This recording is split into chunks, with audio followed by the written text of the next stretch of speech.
What's happening, y'all? Welcome inside the Fantasy Stock Exchange. Bush coming at you with another solo video. Today, we're going over the start-sit decisions that you guys are going to be facing. And what we're going to be doing is we're going to go through matchup by matchup, position by position. We're going to go through, should you start the quarterback? Should you start the wide receiver? Should you sit the tight end? Whatever the case is, we're going to talk about streamers. We're going to talk about who you should flex, who you should sit, all that kind of stuff. If at any point during this video, you guys feel like you received some value, hit the button that looks like this. Comment any of your thoughts down below, any start-sit questions that you might have, and subscribe to the channel if you're new, and hit that bell icon so that you're notified anytime that we post a video, as well as when we go live, because we will be going live before primetime games, Thursday Night Football, Monday Night Football, and as well before Sunday, the main slate of games. So before we get into Thursday Night Football, we're going to hit the intro, and then we'll see you guys on the other side.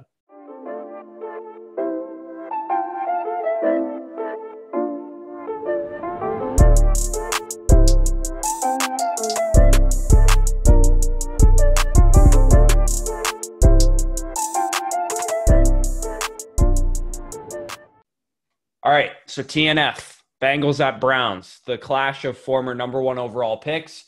At the quarterback position, Baker Mayfield and Joe Burrow, fire them up. This should be a relatively high-scoring game. The Browns' D-line is a little worrisome from Joe Burrow's angle because we just saw what Los Angeles' line did to Cincinnati's O-line. But the Chargers' defense as a whole is just much better than the Browns' defense. So I'm not worried about that. At the running back position, Joe Mixon and Nick Chubb are every week starters. You never sit them. But Kareem Hunt is also looking like a start. The decision of whether or not to start Kareem Hunt on a week-over-week basis is going to look like a game script question. So what I mean by that is in neutral game scripts, meaning that the Browns are in the game, they're not losing or winning. Chubb looks like the clear starter. But in negative game scripts, when the Browns are losing, like last week, Hunt will outsnap Chubb, which happened.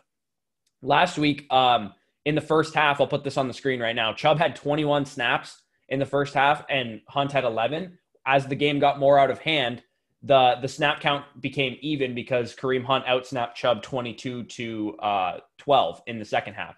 So, I mean, Chubb, I wouldn't be worried about Nick Chubb is my point, because I feel like some people are. They're like, oh, man, Kareem Hunt had more carries and like all that. Like, don't worry about it. It was a game script thing. In this game, it should be much closer. They're not playing the Ravens every single week.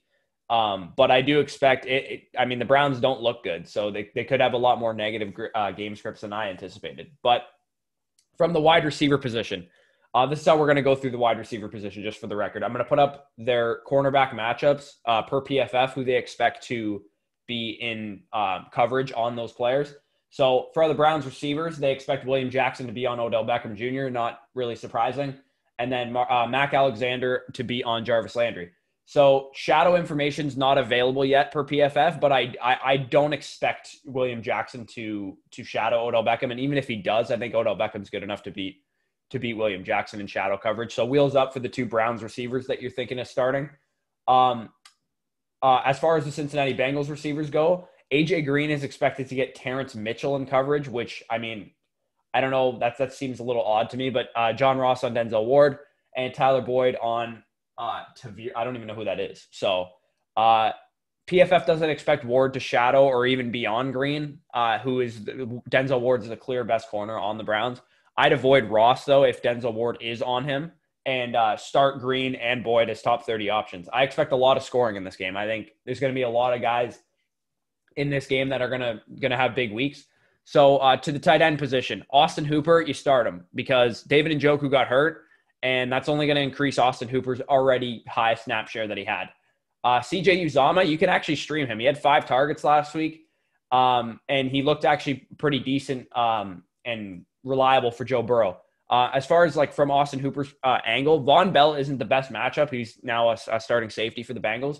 But Njoku being out, as I mentioned, in a high-scoring game should be good for Hooper. He'll probably catch a touchdown or something. So on to the next game, 1 p.m.s. Giants at Bears. The two quarterbacks, you can stream them both, I think. I know everyone's going to probably say to stay away from Daniel Jones, but I don't think the Bears matchup is going to be as hard as we all thought it would be. I think the Bears are a little bit worse of a defense, maybe a bit overrated than we thought. So I do think you can stream Daniel Jones in this game. And Mitch Trubisky showed last week that when he's in a good matchup, you can play him because he was like a top 10 quarterback last week. And the Giants defense is no better than the Lions that he played last week. So neither QB is an ideal start. Like, you don't want to be rolling those guys out in a one quarterback league. If obviously in a super flex league, I think they're fine. But I would start both of these guys over guys like Derek Carr, Teddy Bridgewater, Dwayne Haskins, Phillip Rivers, Drew Lock, and Sam Darnold. So I would start both of these guys clearly over those guys.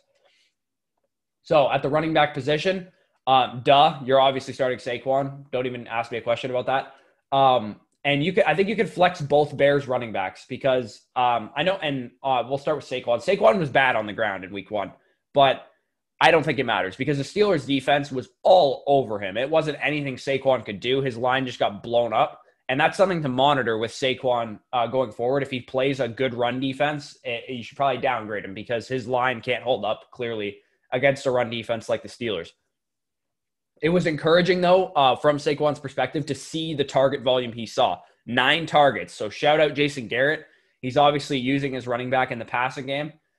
From the Bear side of things at the running back position, David Montgomery and Tariq Cohen played almost a dead even split in snaps. And also they split passing down work as well, 18-14 in favor of Cohen from the pass routes perspective, with David Montgomery edging Cohen on run plays. But I think both are flexible in this matchup. It's kind of a semi-difficult one. The Giants are much more of a pass funnel defense because they have a pretty solid run defense with Lawrence and Leonard Williams at the middle. But I think you can flex both Montgomery and Cohen, and they're not going to kill you. I don't think they're like the greatest starts in the world. They're probably going to be the type of running backs this week that we get a lot of questions about. Who should I start? I would say they're probably like mid RB3s. Like, if you have better options, then I would start those guys over either of the Bears running backs. All right, to the wide receiver position. Surprise, Darius Slayton's the best receiver on the Giants. I mean, I said this like really early in the offseason. Imagine, like, if only someone could have predicted that Darius Slayton had the best chemistry with Daniel Jones, even though that's all we saw last year. And I was really high on him last year, and I let other people convince me otherwise. People were like, oh, but like the splits with Slayton and Shepard and Golden Tate are all like muddy. You can't use them because they're all like close. Darius Slayton's the dude on this team, and Darius Slayton is going to be seeing rookie Jalen Johnson in coverage likely. So, I mean, wheels up for him. So you can definitely start him. I would sit Sterling Shepard, though, because Buster Screen is actually a pretty solid nickel corner. And just overall, Sterling Shepard, he's like a low upside play every week. And unless he's in a good matchup, I really don't want to start him. The top 2 Bears receivers, I think you could start both of them. At least flex Anthony Miller. But Allen Robinson is expected to see Corey Ballantyne in coverage. I don't know if they're going to deploy James Bradbury in shadow yet. That data isn't out if they did that last week. But if they do deploy James Bradbury in shadow, and I'll give updates on all the shadow matchups on the Sunday live stream, so make sure you guys are tuning into that. But Miller is going to have an excellent matchup regardless against a rookie nickel corner and Darnay Holmes. And even more so if Bradbury is shadowing Allen Robinson, which I kind of expect to happen if they use him that way. So tight end Evan Ingram, start him because this is a very good matchup. And he had a very bad matchup last week against Devin Bush. Jimmy Graham, I mean, it's like absolute emergency stream. There's probably like 25 other tight ends I'd rather start than Jimmy Graham, but I think you can roll him out there if you're absolutely desperate. Ingram should bounce back week 1 or bounce back big time from his game in week 1 against Roquan Smith, who is the primary defender he should see in this matchup. And he's probably going to beat him because Roquan Smith has struggled, and he struggled last week against TJ Hawkinson. And that's his primary matchup per PFF. All right, Rams and Eagles. Quarterback, Jared Goff. That's my start of the week. The Eagles' defense didn't look that good, to be honest. Dwayne Haskins actually had a decent outing against them, and I think Jared Goff is going to have a great outing against them. Carson Wentz, I am sitting Carson Wentz for the foreseeable future, to be honest, but especially against any team that has a good pass rush is going to disrupt Carson Wentz. Carson Wentz is not great under pressure. You saw that against Washington last week. Yeah, and like the Rams D-line has Aaron Donald on it. So I don't think there's anyone on the Eagles offensive line that can even remotely hang with Aaron Donald, and I think he's going to cause a lot of trouble for Carson Wentz. So if you have to start Carson Wentz, I guess you could start him, but he's like my quarterback 20. There's a lot of other guys, like streamer territory guys, that I would start over Carson Wentz. As I mentioned, Goff should be a very, very strong start in this game. with the Rams secondary kind of with a lot of new pieces kind of starting to gel. We saw how Robert Woods looked incredible, and same with Cooper Kupp. So I think both it's wheels up for the Rams passing game in this game. I would say sit both Rams running backs because, I mean, as I mentioned, the Eagles are a pass funnel defense. You don't want to run against the Eagles defense. They have like a lot of guys up front that can make it difficult to run on you. Plus, we still don't know how the backfield's going to shake out. We think it's Malcolm Brown, but who knows? Cam Akers could come out and get more carries. Like Cam Akers still had 14 carries last week, so he wasn't like completely irrelevant. I'll put this on the screen right now, but like the Rams running back breakdown is honestly, it's kind of like a committee for now. And I think I expect it to be like this until Cam Akers wins the job. I think Cam Akers is eventually going to win the job because I think he's the better running back. And anytime you deploy like a hot hand approach, like it seems like that's how it's being labeled in LA, the better running back is going to win 9 out of 10 times. So I'm going to say, like, don't freak out about Cam Akers just yet. I wouldn't start him this week though. I want to see him eventually edge out Malcolm Brown for snaps and stuff, but I will admit Malcolm Brown did look good. I just don't think it's going to keep up. I think it's just kind of like a week one flash in the pan thing for Malcolm Brown. For as far as Boston Scott, this is assuming Miles Sanders is out. I'm kind of just expecting it to be the case. I don't want to start Boston Scott if I can help it. I think he's a low end flex play if you absolutely have to start him, but he saw nearly 60% of the running back snaps, which is encouraging. And Washington, that was like a terrible matchup for running backs. It's a little bit better against the Rams, but it's still not a great running back matchup. Obviously, you start Sanders if he's back, but I don't want to start Boston Scott if I can. As far as the wide receiver position in this game goes, you start both the Rams receivers probably every week, but especially in this matchup. I'm going to sit Deshaun Jackson, and the reason why is because I'll put this on the screen right now, but they expect Deshaun Jackson to see Jalen Ramsey. I don't know if it's going to be shadow coverage or what, but either way, he's going to see Jalen Ramsey as his primary defender, and we've seen teams just straight up avoid Jalen Ramsey, and the reason is because the cornerback opposite Jalen Ramsey is Darius Williams. Why the hell would you throw at Jalen Ramsey when you could throw at Darius Williams all game? So I think you could flex Jalen Reagor. If this is, in fact, how the matchups shake out, Jalen Reagor is probably going to eat because Deshaun Jackson is going to take away Jalen Ramsey on every single play, and Jalen Reagor has Darius Williams to compete with in coverage. As far as the Rams receivers, they have Robert Woods projected on Darius Slay and Cooper Kupp on Nicole Roby-Coleman.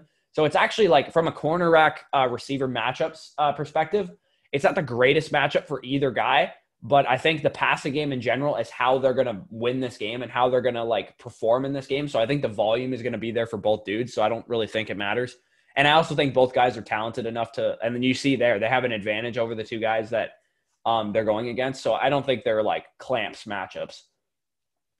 In the tight end department, there's 3 tight ends you can start in this matchup. I think you could fire up both Eagles tight ends in this game because the Rams secondary is probably like the tight end position is probably where you want to exploit them. Plus the Eagles are also just, that's how they run their offense. In terms of the Tyler Higbee, Jalen Mills is the primary defender per PFF. That's not going to end well. I think Tyler Higbee is going to rinse him.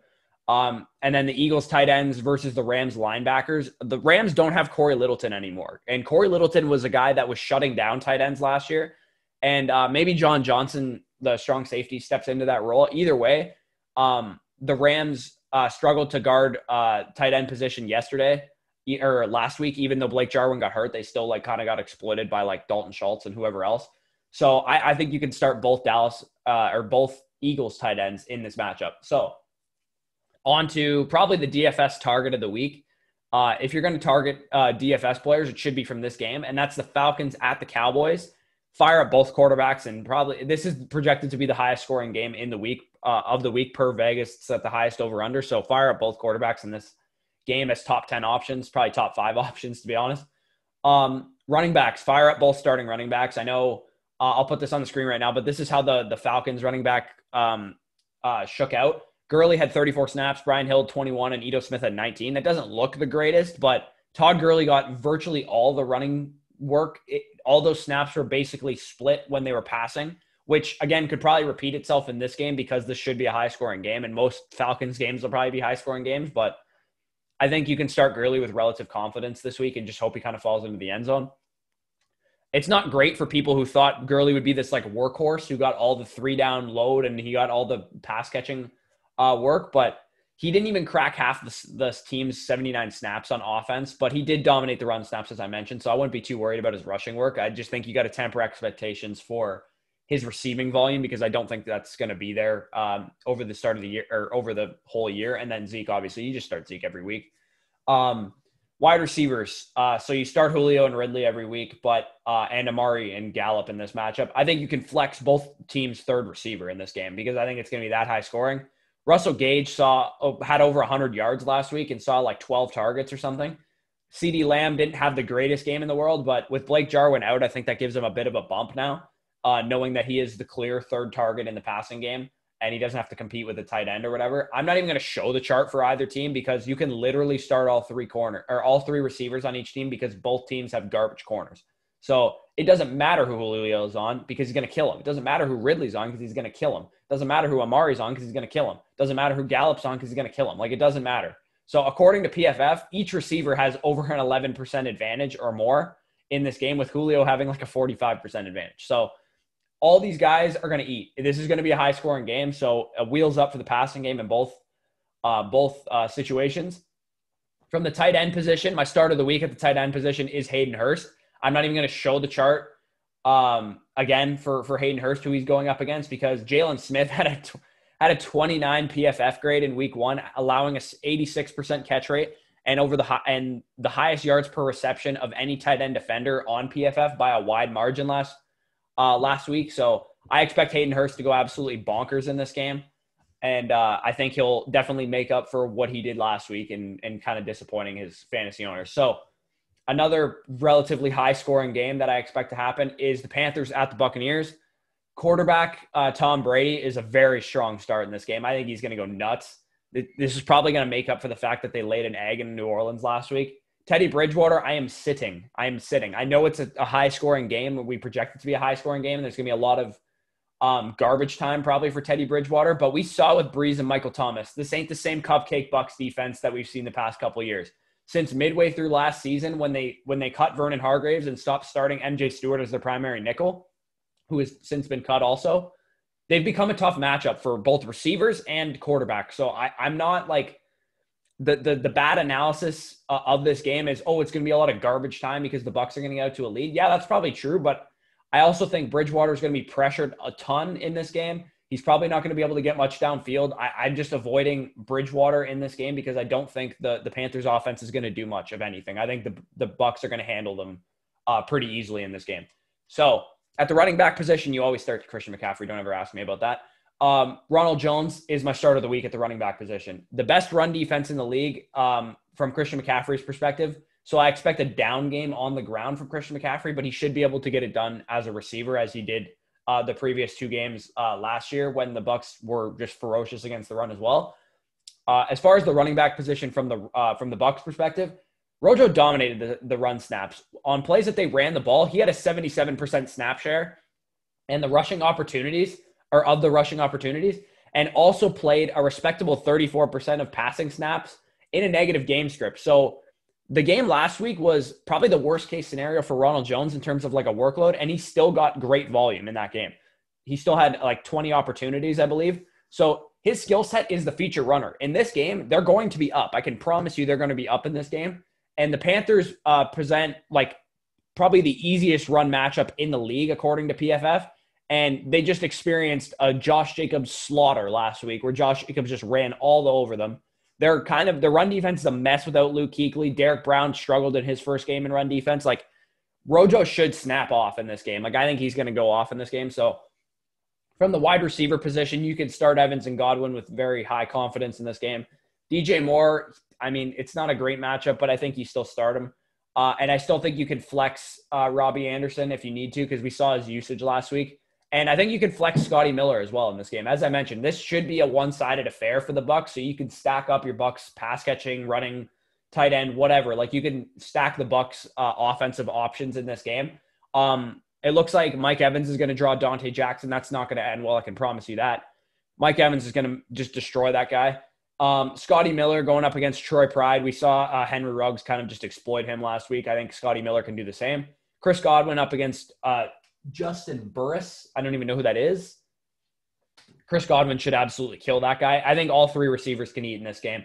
Maybe one guy disappoints just from sheer like game script. They go up early and they stop throwing the ball. But I mean, those early times when they are throwing the ball, it's going to be easy to get stuff done. So I would start Mike Evans and Godwin definitely. Evans is a top 5 receiver for me on the week because we've seen this with Mike Evans. When he has a good matchup, he absolutely goes off. And when he has a bad matchup, you can sit him like legitimately. And I know he's a 3rd-round pick and you don't want to sit him, but he had a bad matchup last week. And I told people, like, sit Mike Evans. Do not start him against Marshawn Lattimore coming off of a hamstring injury. As I mentioned, Evans and Godwin are going to smash in this game, and Miller should be startable in a high-scoring affair. Based on last week's usage for the Panthers side of things, Anderson is the clear wide receiver too. But it might be a tough road for both guys, DJ Moore and Robbie Anderson, efficiency-wise. And there could be some garbage time production, but DJ Moore going up against Carlton Davis, who absolutely clamped Michael Thomas last week. Not great. Robbie Anderson going up against Jamel Dean and probably Sean Murphy-Bunting in 2 wide sets. Also not a great matchup. So, I mean, you could start those guys, but DJ Moore you'd probably start every week. But you can flex Robbie Anderson, but I'm not overly confident that he's going to have a great game. From the tight end position, I think both Bucs tight ends are streamable, and Ian Thomas as well is streamable in this matchup. The big question is still the usage of Gronk and OJ.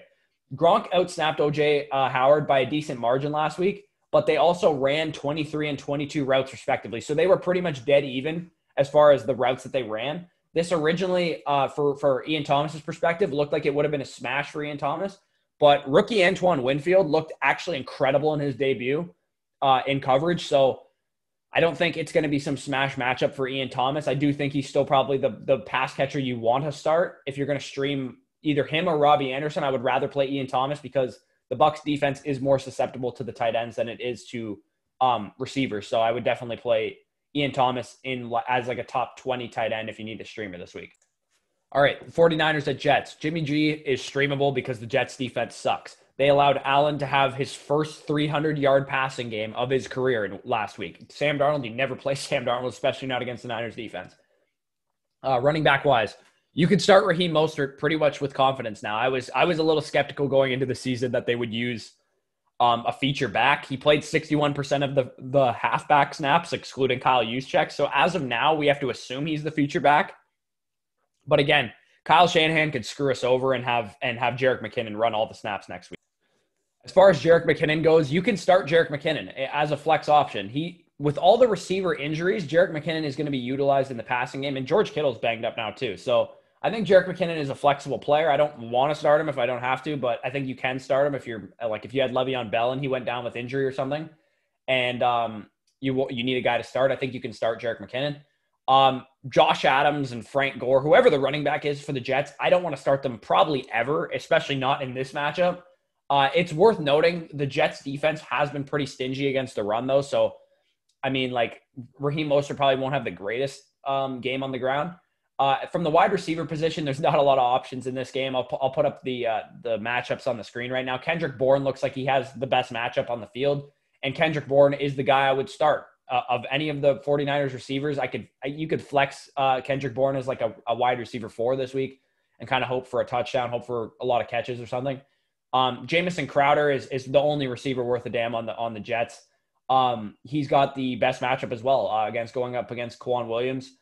13 targets last week. That's nothing to sneeze at. He had the big play, but I think Jamison Crowder is going to be the volume play if you play in any kind of PPR league for the Jets going forward, and avoiding Richard. Like, he's not going to get any of Richard Sherman, so that's also promising from his perspective. They're not going to throw out Richard Sherman, so you throw it to Jamison Crowder if you're Sam Darnold. From the tight end perspective, I think George Kittle, I want to monitor the George Kittle situation. Obviously, if he's in the game, like if he's playing in the game, you probably start him because he is the best tight end in the league.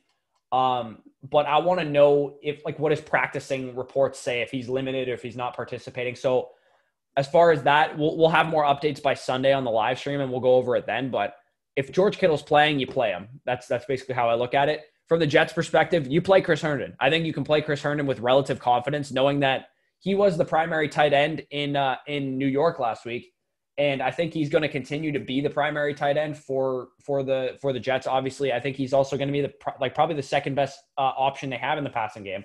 I know he didn't play the greatest last week, but he also was going up against Jordan Poyer, which is like the hardest matchup in fantasy for tight ends. The Bills just don't play tight ends against them. And then, so into the next game, we got the Broncos at the Steelers. Quarterback Drew Lock, you absolutely sit him. You do not play him against the Pittsburgh Steelers defense because they are looking like probably the best defense in the entire league after that performance against the Giants.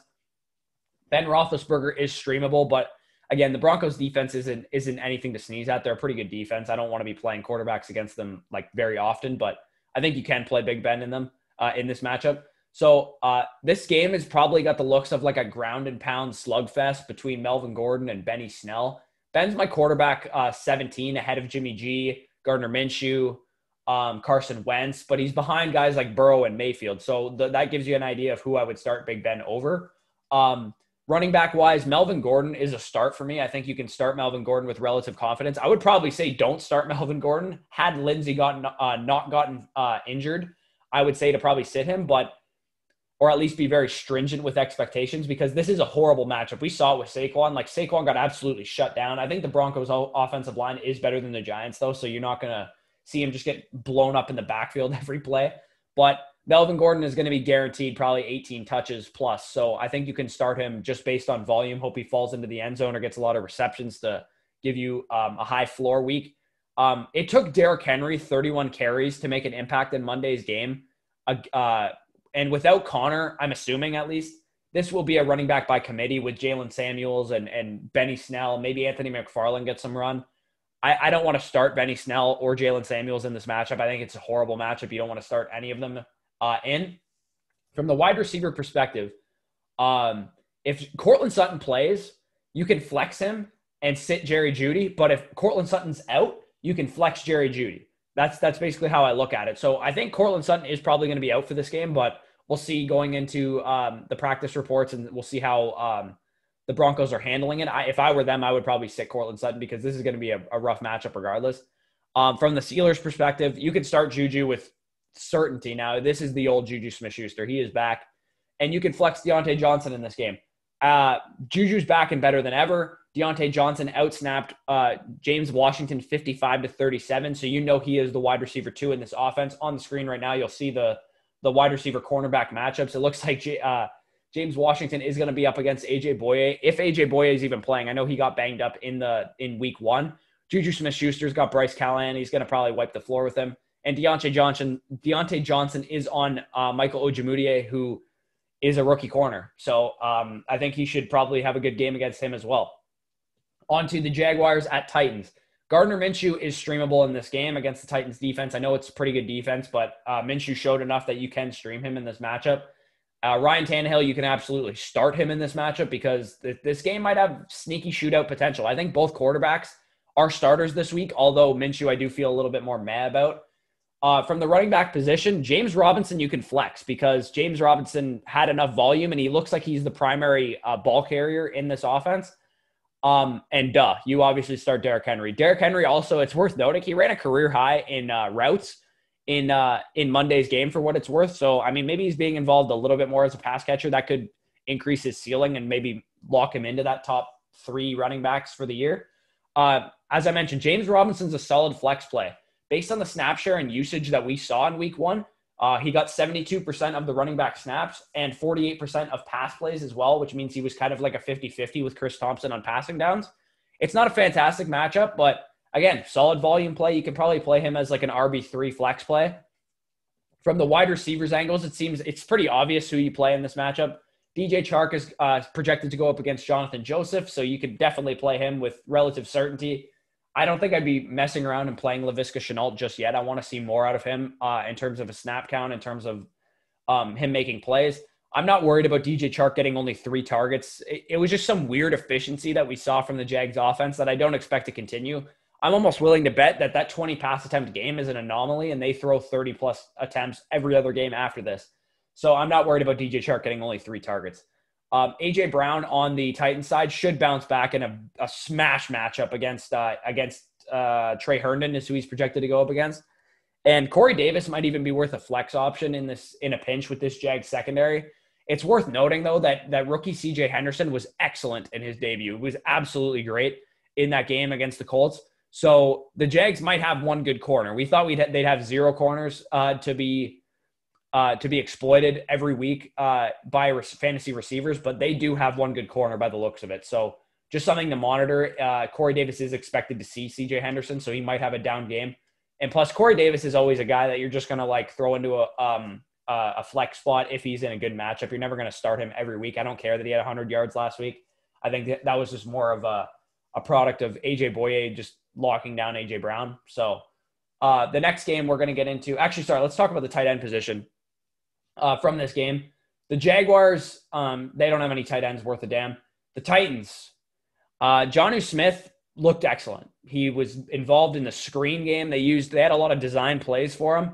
And he also played a very high snap share and ran a lot of routes. So I think you can start, not only in this matchup, I think you can start Jonnu Smith with relative certainty. He's going to be a top 10 tight end for me in this matchup because the Jaguars ain't covering shit like this week, especially at the tight end position. They have no one who can cover Jonnu Smith, especially if he's going to be used the way he was used last week. 7 targets last week, and that's great for a tight end. 7 targets isn't great for a receiver, but for a tight end, 7 targets for a tight end of Jonnu Smith's ability and athleticism is excellent. Now, if he's going to get 7 targets every week, he's going to be a top 10 tight end this year. So Lions and Packers, fire up both quarterbacks because they're both top 15 options this week. Aaron Rodgers came out and showed why he has the ceiling and games in him, and this is a smash matchup for him. So I think he can 100% go off in this game. Running backs, you start Aaron Jones every week, especially in this matchup. And I just put the word gross on my sheet here for the Lions running backs. I would sit them all, to be honest. I don't want to start any of them. I'll put this on the screen right now, but this was the running back rotation in week 1. DeAndre Swift saw the most snaps, and he also ran the most routes, which is promising to see. But he also, the big thing is he dropped the game-winning touchdown. I think Matt Patricia is the type of coach to hold that against him. He could be punished for dropping the game-winning touchdown. And we could see a lot more of Adrian Peterson this week than we saw last week. And we saw a lot of him last week as well. So Swift is still the guy to own, to roster, but I don't think I want to start him this week because even though he ran 25 routes, that could be reduced knowing that he led the team. He led the team last week, and he also didn't look that great doing so. And Adrian Peterson did look very good. And if you absolutely have to start one, I'd probably risk it with Swift, hoping that the Lions are playing from behind and he gets some receiving work. But as I mentioned, if you can avoid starting anyone from this backfield, I would, because like I said, I want to see how it shakes out. Adrian Peterson could be the primary ball carrier like we expect, but Swift also could be very limited, and they could favor Kerryon Johnson in the passing game based on what Swift did last week. So I would definitely just monitor this situation and probably not start any of the Lions running backs. From the receiver position, you always start Devontae Adams, especially this week. I think you can flex Allen Lazard. As you can see from the matchup on the screen, Allen Lazard is expected to get Justin Coleman, but Justin Coleman also got injured in this game. So it should be the third, the next guy down in the depth chart at the slot position. Marquez Valdez-Scantling, I think that was just a fluke. I don't think you could start him with relative certainty. And he also gets Desmond Trufant, who is a better corner than what he played last week. So Marvin Jones also, I think you can flex Marvin Jones, but I'd feel a lot more confident in Marvin Jones if Kenny Golladay plays, which I don't expect to happen. So I think you can flex Marvin Jones, but there's a chance that he gets a shadow coverage from Jair Alexander as the only receiver that's really worth a damn on this team. They might just deploy Jair Alexander in shadow coverage against Marvin Jones. As far as the tight end position, TJ Hawkinson's a viable streamer. You can stream TJ Hawkinson based on the usage that we saw last week from him. He had 6 targets and a touchdown and over 50 yards last week, so you can definitely stream him. Christian Kirksey is a cake matchup, who is the projected matchup for Hawkinson per PFF, who definitely showed some promise with Kenny G out, and I expect Kenny G to be out again this week. Do not start a Packers tight end. Don't start Jay Sternberger because he barely played any snaps last week. So on to the next matchup. All right, so the Bills and the Dolphins. Josh Allen is a strong start in this game because we saw what Cam Newton did to this Dolphins defense with his legs, and I expect Josh Allen to have a big game on the ground especially. Ryan Fitzpatrick, you absolutely sit him in this game. I think there's a chance we either see Tua later in this game, or we see him in week 3 against the Jags because Fitz did not look good in week 1, and I expect more of the same in this game because the Bills defense is actually better than the Patriots, and he didn't look good against the Patriots defense. So running back wise, The Devin Singletary, Zach Moss conundrum is probably going to continue this week, but I think you can probably flex both guys. The running back split is as follows. Singletary played 51 snaps with 59%, 10 rushes and 21 routes run. Moss played 39 snaps and all that other stuff there, but he did get the red zone work, so that you're basically hoping for a touchdown with Zach Moss and you're hoping for a lot of receiving work with Devin Singletary.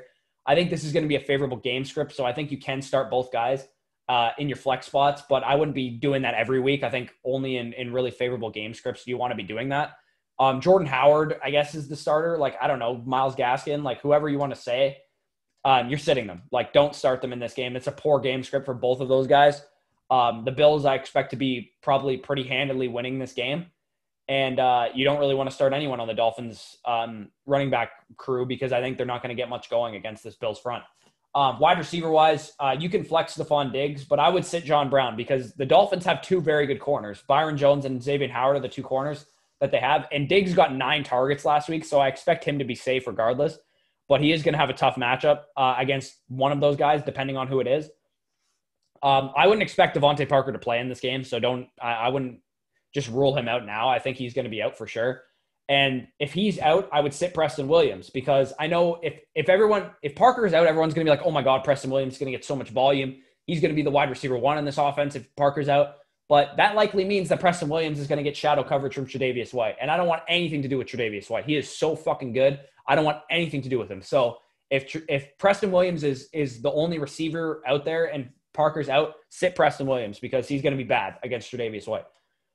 Tight end wise, Dawson Knox. He's a streamable option, I think, because, I mean, I told everyone to sit Herndon last week against Jordan Poyer, by the way, and Mike Gesicki, sit him because Jordan Poyer is going to lock him down. And again, even if Devontae Parker's out, I don't care because I think the Dolphins offense is going to just be anemic in this game. And someone might be saying, oh, well, someone has to produce. No, I don't think anyone's going to produce. I think they're going to get killed in this game. So don't play any Dolphins if you can help it. If you have to play one, I would say Preston Williams is the best one to play out of all of them just because of volume. And I think Gesicki's not a terrible play, but I want to sit Gesicki if I can help it. Dawson Knox, I would actually start over Gesicki in this matchup, first of all, but he played 58 snaps in week 1, which was by far the most for the tight ends on the Bills. So he is clearly their tight end 1 on the team. And I think he's a streamable option on a weekly basis because he got some target volume. Him and Allen have showed a rapport in the past, and I think you can actually use him if you're in a pinch. So the next game here, Vikings and Colts. Kirk Cousins is a streamable option in this game, but I don't really want to play him because he has kind of low ceiling. Same goes for Phillip Rivers. I think he's a streamable option in this game, but I'm not excited about it. Even though Phillip Rivers has the better matchup in this game, he's just not that good from what I saw in Jacksonville. He had a great matchup in Jacksonville week 1, and he didn't really play that well. So neither of them are overly exciting, but this might have Rivers might have a sneaky big game against the young secondary of the Vikings. But, I mean, young secondary of the Jags last week, and he didn't really have that good of a game. So running back-wise, you start Dalvin Cook. Both Colts running backs, Nyheim Hines and Jonathan Taylor, I think you can start both of them. With Mack out for the year, JT should become an every week starter, similar to the way Nick Chubb is right now. I think Jonathan Taylor is in that class of player. Nyheim Hines' involvement as a receiving back and the propensity that Phillip Rivers has to just throw to his running backs every single play likely makes him a flex play, probably on a weekly basis, but definitely this week. Nyheim Hines should be utilized a lot in this game. It's not a smash matchup for Jonathan Taylor, but it's still solid. I think he's going to have probably a solid game and get into the end zone. Wide receiver wise, you start Adam Thielen every week. You could start T.Y. Hilton for sure with relative confidence in this week.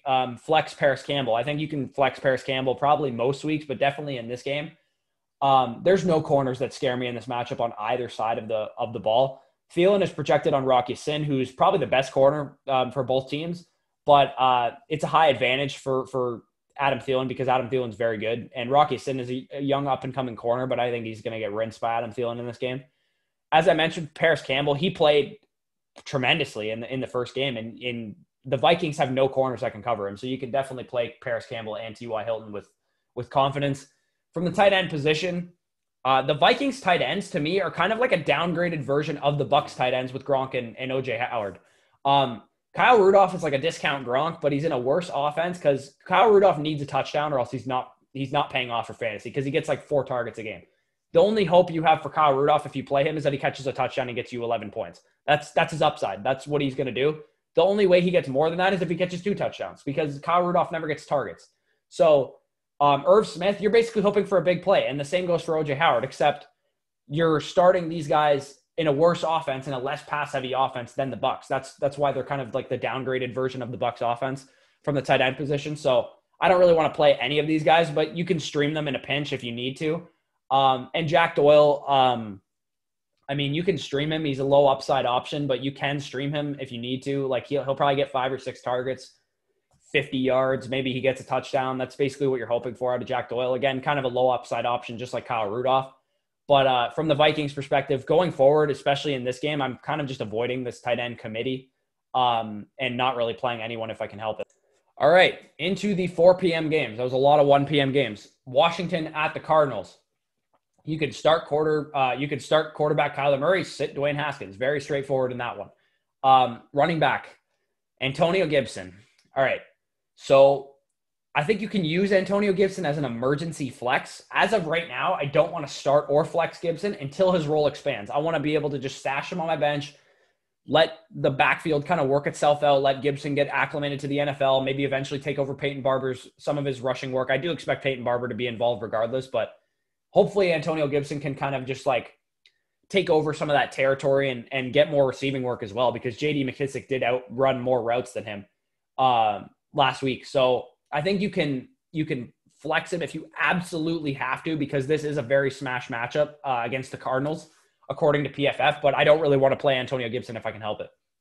And then, you play Kenyon Drake in this game, even though it's not the greatest matchup. And I would not play Chase Edmonds in this game because I don't think the Washington front is going to be very forgiving from the running perspective, but I think both of those guys can do some work in the receiving game. As far as the wide receivers, I'll put the Cardinals receivers matchups on the screen right now.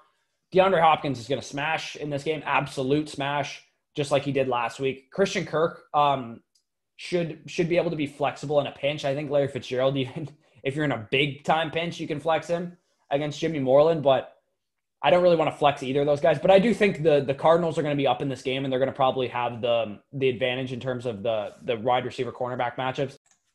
From the Washington side of things, Terry McLaurin actually is a very tough matchup, and I expect Patrick Peterson to be in shadow coverage on Terry McLaurin. So I would definitely downgrade expectations for Terry McLaurin this week as he is going up against a top 10 corner in the league in shadow coverage. So from the tight end position, you don't start any tight ends on the Cardinals because they don't have anyone that's any good. Tight end Logan Thomas for the Washington football team is a streamable option, I think, going forward because, I mean, he ran 36 routes on his 52 snaps in week 1. And those 52 snaps were by far the most for a tight end from the Washington offense. And to be honest, this is very promising for an offense that's lacking pass catching options. It's nice to know that Logan Thomas is emerging as a tight end option because, I mean, he has room to become the second target in the offense because Terry McLaurin's the only guy that gets consistent targets here. Yeah, we want Antonio Gibson to get a lot of targets, but he hasn't done that yet. So Logan Thomas could emerge as the second option in this offense. On to the Ravens and Texans. This one should be a fun game just to watch in general, but start both quarterbacks in this game. Watson will probably struggle a little bit against the Ravens defense, but you still start him every week. From the running back position, this is where it gets a little dicey. I don't really know what to do with the Ravens backfield right now based on what I saw in week 1. I would say you can flex both guys, Dobbins and Ingram, but they're probably like RB3s at best. I don't really know what to do with this backfield just yet. I think Ingram's the starter, but Dobbins outsnapped him last week. And I didn't expect that. I'm willing to admit that I was wrong about this because I thought Ingram would be the clear starter for the first couple weeks. Is this backfield the new Niners? Like, it could be. Like, is Dobbins going to take over this job early, or is it going to be like a rolling cycle of like, this week it's Ingram, this week it's Dobbins, maybe it's Gus Edwards one week? Like, I think that's possible, but Dobbins was the primary passing down back as well as a 60% passing game share of the snaps. So it looks like he is going to be the guy that is getting the passing down work, but that's not really that valuable in the Ravens offense because Lamar Jackson his first instinct is to run when he doesn't see anything open, not check down. So I don't think Dobbins is going to get a crazy amount of targets, but it is worth noting that's what his role is, at least for now. If I can, I'd like to see how it plays out again. I'd like to see how Ingram's used, how Dobbins is used, what they both look like, because Dobbins clearly looked like the better runner last week. And as I mentioned, I was clearly wrong about Ingram and his usage. I thought he would have been like the horse like the first week at least. Like it was, yeah, he just completely looked bad compared to Dobbins. Dobbins just looked a lot better. And I'll put this on the screen right now, but like the snaps and touches wise, J.K. Dobbins played 23 snaps, but he only had 7 carries. Mark Ingram played 21 snaps, but he only had 10 carries. And Gus Edwards played 15 snaps and had 4 carries. So John Harbaugh basically said, you never know. We want to spread the ball around to people because we have a lot of weapons. To me, that tells me this is a running back by committee. At no point in the season is J.K. Dobbins going to be like this top 5 running back. Ingram's always going to be involved unless he gets injured. So, I mean, Dobbins is the guy going forward that you want to own, I would say, because I think as the season goes on, it's only going to get worse for Ingram. I don't think at any point in the season we're just like, oh, yeah, Dobbins is useless now. Like, Dobbins is the better running back. I don't think anyone's shocked by that. And he looked by far like the better running back on Sunday. So, I mean, if you can sit them both, I would. But if you need to start one of them, I understand it because you probably spent a 5th-round pick on Ingram and then like a 7th-round pick on Dobbins. So if you need to flex them, I'm okay with it. I think it's going to be a good enough matchup that they should both be valuable. And you're kind of just hoping for whoever gets the touchdown, to be honest, or multiple touchdowns in this case. Wide receiver-wise, Marquise Brown's a smash in this game. Like, he's going to go off. He's supposed to be lined up against Bradley Roby, and he's going to just torch him. Miles Boykin, this is what I want to talk about here. Miles Boykin is an emergency flex. Why is he an emergency flex? Because he goes up against Vernon Hargreaves. Play Where's Waldo with the whoever is going up against Vernon Hargreaves on a weekly basis is going to be a flex option at minimum because Vernon Hargreaves is that bad. 64.5 was Miles Boykin's grade in week 1, and he still has a 26% advantage over Hargreaves because he had like a 45 grade because he's terrible. Anyway, Will Fuller on the other side. I think you can start Will Fuller with relative confidence. They project him to go up against Marcus Peters. So, I mean, Marcus Peters is not a shutdown guy. Everyone thinks he's like a shutdown corner. He is not. He is a turnover creator. So he will give up big plays. We saw it last year when Mike Evans went up against the Rams. He just torched him on one play because Peters got over aggressive and he got beat over the top. The same type of thing could happen for Will Fuller. Brandon Cooks, I'm sitting if possible. I think Cooks going up against, I believe he's supposed to go up against Jimmy Smith, but either way, Cooks is still banged up. I don't really want to start him in general. But again, if you have to, I think you could start him as like a wide receiver 4, but there's a lot of better options that I would start over Brandon Cooks this week. Tight end, you start Mark Andrews, and definitely sit both of the Texans tight ends. The tight end position in Houston has always been a guessing game of who got the touchdown between Darren Fells and Jordan Akins. Last week it was Jordan Akins. This week it might be Darren Fells. Like, who knows? Just don't start a Texans tight end. There's way better options for you to stream. If you want to stream one, just do you think this is going to be a super high scoring game, then I would probably stream Jordan Akins just because we saw it from them already, but I'm not really a big fan of either of them. So another pretty fun game in terms of fantasy. Chiefs at Chargers. You start Patrick Mahomes no matter who he's going up against. I don't care if Thanos is on the other side of the ball. You sit Tyrod Taylor. All of you people that got cute playing Tyrod Taylor against Cincinnati, Tyrod Taylor is not a good quarterback. He's also not a quarterback that's good for fantasy. Yes, he runs a little bit, but he's the definition of a game manager. The Chiefs are a run funnel defense. You cannot pass against them. They have a good pass defense. Don't let any fraud analyst tell you that Tyrod's going to be throwing a lot and playing from behind because he's going to struggle passing the ball in this game. The only way he salvages his value in this game, in my opinion, is if he runs for a touchdown. So avoid Tyrod Taylor. I think Justin Herbert's going to be seeing the field a lot sooner than a lot of people thought. I think he's going to be in there by week like 5 because Tyrod Taylor looked bad against a great matchup in Cincinnati last week. So running back wise, you start Eckler and Edwards-Helaire every week. I think you can flex Josh Kelly in this week. I don't think you can flex Josh Kelly every week. Maybe some people think you can do that every week. I think that was a product of 1, playing the Cincinnati Bengals run defense, which is terrible, and 2, the fact that it was just a good game script. It was a close game and all that stuff. It's not going to be like that this week, I would imagine. I think the Chiefs are going to run away with this one. Am I worried about Austin Eckler? No, I'm not at all, even remotely, to be honest, because I'll put this on the screen right now. He ran the routes that he's used to running. He ran 23 routes, which is actually a little bit less than he's used to running, but I still think he's going to be very, very involved in the passing game. I'm not worried about him getting 1 target, not even in the slightest. Why? Because he got 19 freaking carries. And he still played 68% of the snaps, which is a feature back, and he dominated the routes and passing play snaps. Is it upsetting that Josh Kelly got the rushing touchdown? Yes. even if he absorbs most of Gordon's goal line work, which I still don't expect, I still think Austin Eckler and him are probably going to be 50-50 on goal lines. But let's just say he does. Let's say Josh Kelly dominates the goal line work and Eckler never gets any goal line carries. Eckler was the RB10 last year, and he wasn't getting 19 carries a game. So I think he's going to be fine. Yes, he's probably going to see a little bit of a downtick in the passing game, but the carries are going to make up. Like the fact that he's getting 19 carries a game when he was getting like 7 carries a game when Gordon was in the lineup last year is a huge, like just completely offsets that. So can you flex Kelly, as I mentioned? Yes. Against a run funnel like the Chiefs, yes, but not all the time. I don't think you can flex him all the time. Wide receivers, you start Tyreek Hill every week. But here's what the matchups look like in terms of Tyreek Hill is going to see a lot of Chris Harris. Probably not a great matchup, so I would downgrade your expectations for Tyreek Hill. I wouldn't start any other Chiefs receivers personally. This is the quintessential Travis Kelce and CEH game in the passing game. I don't think the receivers are going to do much of anything.